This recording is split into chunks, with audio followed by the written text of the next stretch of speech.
Morning all, and welcome to this AimHi Live, which is going to be about physics. This one's going to be high school physics.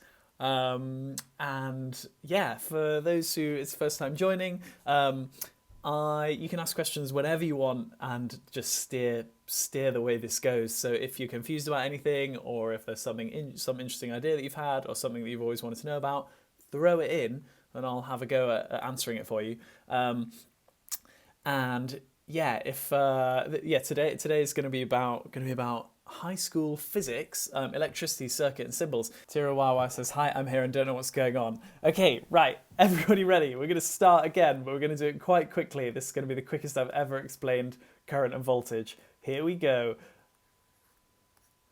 So, for those who don't know what these symbols are, I'm skipping over this really quickly, but this is just your battery or your cell, which is driving the current around the circuit, and then these are your two bulbs. So the electricity comes out of the positive end and goes into the negative end. So the electricity is flowing in this direction, the anti-clockwise direction, from positive to negative. But obviously if you switch the battery around, it would go the other way. This flow of electricity is called the current. Current is the flow of electricity. Think about current of water. It's the water flowing round and round the circuit. But in this case, it's the electricity that's flowing around the circuit. Right. The key thing you have to know about current is that it is a back-to-back traffic jam. There are so many electrons in that wire that you can't move until the one in front of you moves. And as soon as you move, the one behind you will move as well. And so either all the current moves simultaneously all together, or none of it moves. There's no in between. It's either all moves or some of it moves. So if you have a current here, and we measure current in amps, if you have a current here of 9 amps, then because the current is flowing here, then here you must also have a current of 9 amps. And here you must also have a current of 9 amps because the electricity is flowing round and round and round and round the circuit all together. Right, okay, next thing is let's get that current over there. And let's go back to here. Okay, if we now add another option into the circuit so that the electricity can instead, once it gets to here, it can either go this way or this way and still get back to the beginning, then the currents change. So yeah, if you have 9 amps of current here, then when the current gets to this point, it can make the decision of either going this way or going this way. So you need to decide which way is the current going to go most easily, and which way do you think, guys? Which is easier for the current to go down, the top route or the bottom route? Exactly, bottom. So the bottom is easier because it's only got 1 bulb instead of 2. So it's twice as easy to go the bottom way, and therefore twice the current goes the bottom way. So the 9 amps that are flowing at the top will now split, and 3 amps will go this way, and 6 amps will go this way. And the reason why it's 3 and 6 is because this way is twice as easy, because it's got half the obstacles along the way. So you get 3 amps at the top, 6 amps at the bottom, and then they will recombine on the other side to give you 9 amps to return back to the battery. Okay, cool. That is your current. Now, let's look at voltage. So voltage, if you have a circuit, so let's do a similar circuit, but now we'll look at voltage instead. So voltage isn't about the flow of charge. It's not about the electricity flowing around the circuit. The voltage is about how much energy the electricity has. So essentially how much spending money the electricity has. So let's say you've got a 6-volt battery. So if you've got a 6-volt battery, then as the electricity flows out of the battery, each piece of electricity is carrying with it 6 volts to spend. So it gets to the first bulb. How much will it spend on the first bulb? Knowing that it has to go through the second bulb as well. Professor, can you go get some course? Go get some water. Yeah, all right, go for it. So we're going to spend 3 volts on the first one and 3 volts on the second one as well, and then that's everything spent, and then the electricity has to get back to the beginning to charge back up again, collect another 6 volts, and then go round again. Right, what about if you add another section on the circuit? So now we're going to add another bulb at the bottom here. So if you had another bulb on the bottom, how many volts will there be over this bulb here? What do you guys reckon?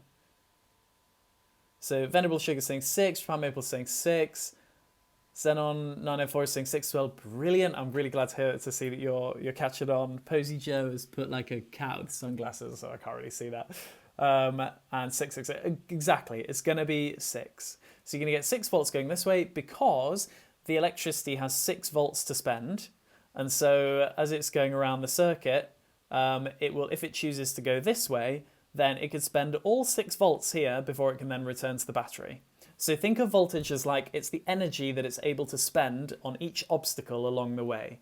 So here it can spend 3 volts, and here it can spend 6. So notice how in current, the current splits when it gets to a junction. But then the current is the same when you have things one after the other. So this was 3 amps and this was 3 amps, right? Because it's just the flow. So it has to flow the same between the two things one after the other. Whereas voltage does the opposite. So when it gets to a junction, it doesn't split. It either takes 6 volts this way or it takes 6 volts this way. But then it must split over things one after the other because it has to spend on one after the other. Okay, cool. It feels to me like people are now getting this, which is great. So now I will give you a practice. So I'm going to get rid of all of that. And let's draw something new. Jeff is saying, so they're completely different. Yes, they behave completely differently, voltage and current. And that's why it's confusing, is that you have to think about them in really different ways. Okay, so now we're going to set up a battery again. And the battery is now going to feed into not a bulb, but a resistor.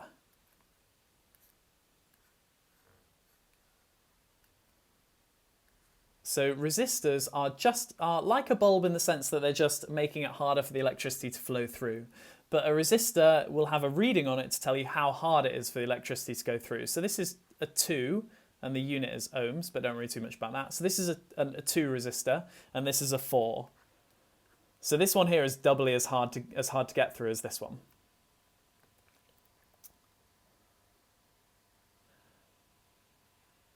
Now, underneath, let's do another line where we have a resistor, and this one can be 2 ohms as well.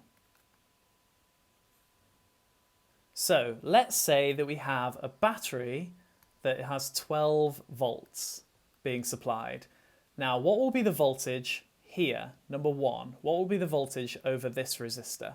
How much voltage will the electricity spend on this resistor? Go. So everyone's saying 12 volts, which is great. Exactly, 12 volts. So it'll spend 12 volts on this because then it can go back to the beginning and pick them all up again. Nice.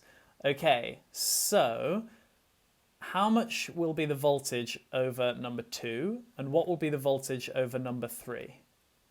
Okay, Max is saying, why is it so hard for electricity to pass through light bulbs? In the old light bulbs, it's just a metal wire inside the bulb. It's a wire just like the rest of the circuit. Yeah, sure, but that wire is so thin. The wire is so thin that actually the electricity finds it quite difficult to squeeze through. It's like taking a motorway and just along the motorway, you just like thin it all down to a super thin lane. And then all the cars have to like fit into that lane. There's a lot of resistance going through that tiny little road. Resistance is quite, I sometimes think of electricity as water, and I sometimes think of it as like back-to-back cars on a motorway. And a high resistance thing would be like a really narrow bit of road that's really hard for everyone to get through. Okay, so the numbers coming in. So 4 and 8, 2 is 8 and 3 is 4. Okay, so we're getting a bit of a mix here, which is fine because it's the first time they've introduced resistors. So what you're going to get here is 4 volts and 8 volts. Now, the reason for this is because the voltage, so this is the spending money that the chargers have as they go around the circuit. So they've all got 12 volts to spend as they leave the battery, and they're flowing around, they get to here, and they know that they have to get through both obstacles. They have to get through the 2 ohm resistor, and they have to get through the 4 ohm resistor. And so if they've got 12 volts to spend, and they want to get through them both at the same speed, then they're going to spend more on getting through this harder one. So they spend double the amount to get through the one that's doubly as hard to get through. And so they spend half the amount to get through this one. So it ends up with 4 volts and 8 volts. Does anyone want that bit re-explaining, or does that make sense to everyone? Okay, anyway, so yeah, that's voltage. Right, now to double check your current, let's talk about what the current would be. So if you have a current of, let's say you have a current here of 8 amps. You've got a current here of 8 amps. Can everyone tell me what the current, so how much electricity is flowing, will be here? So that's position 1. And what will the current be here, position 2? So what will the current be in positions 1 and position 2? Okay, so 2 and 6, 3 and 9. Max is saying, getting quite a few 9s and 3s. Okay, so remember, we only have 8 amps. There's just 8 amps here. I think people are thinking there's 12 amps. There's only 8 amps of current, and so the 8 amps arrives here. How much of it goes this way and how much of it goes this way?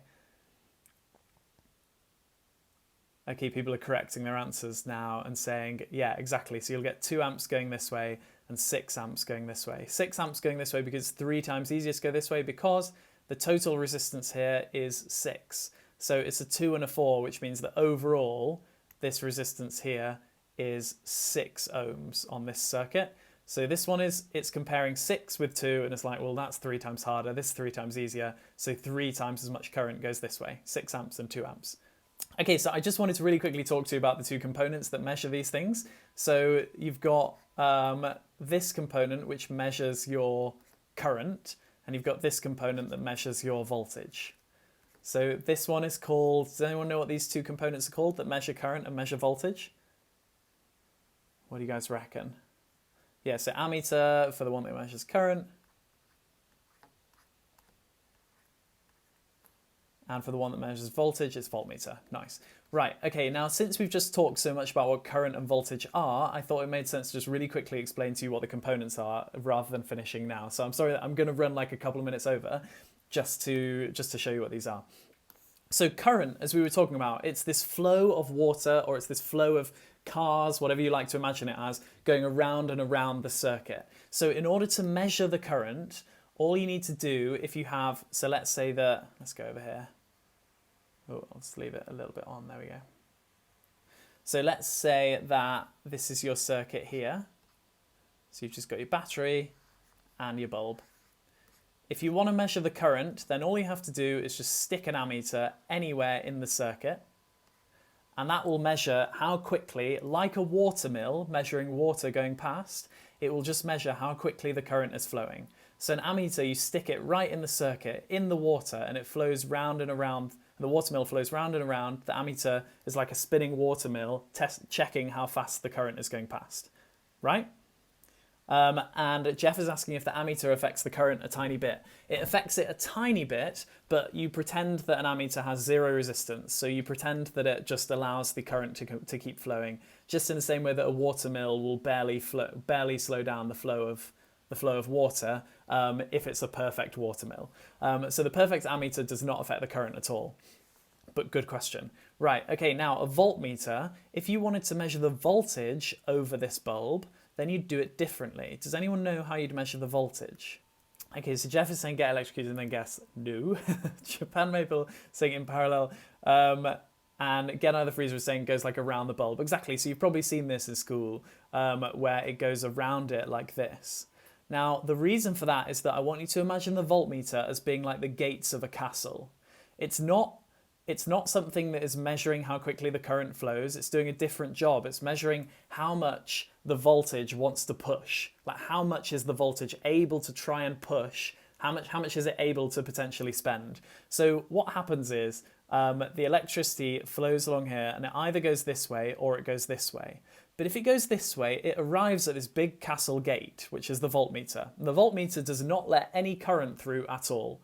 It has what we call an infinite resistance, so it doesn't let any current through at all. It's just a big gate that the electricity arrives at, and the voltmeter just tests how much are you willing to spend to get through here. How much are you willing to give to get through this gate? And if it's a 9-volt battery, then the answer will be 9 volts. And so the electricity is essentially pushing against those castle gates with 9 volts worth of effort that it's prepared to spend on it.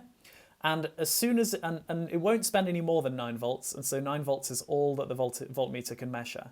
The problem is that the voltmeter is a closed door. If it was an open door, then the electricity wouldn't spend any voltage on it at all, because it'd be like, well, we don't need to spend anything here, we'll just go straight through and go to the bulb. It has to be a closed door so that the electricity will spend all of the voltage that it possibly can. So the electricity tries to spend 9 volts on here, but it still can't get through. And that's why it has to be in parallel. And Posey Joe is saying, is there an equation with voltage and amps? And yeah, that's one of the ones that I was going to go on to next, which is that resistance equals voltage divided by current. Now, current, annoyingly, is symbolized with an I rather than an A, but we'll talk about that another time.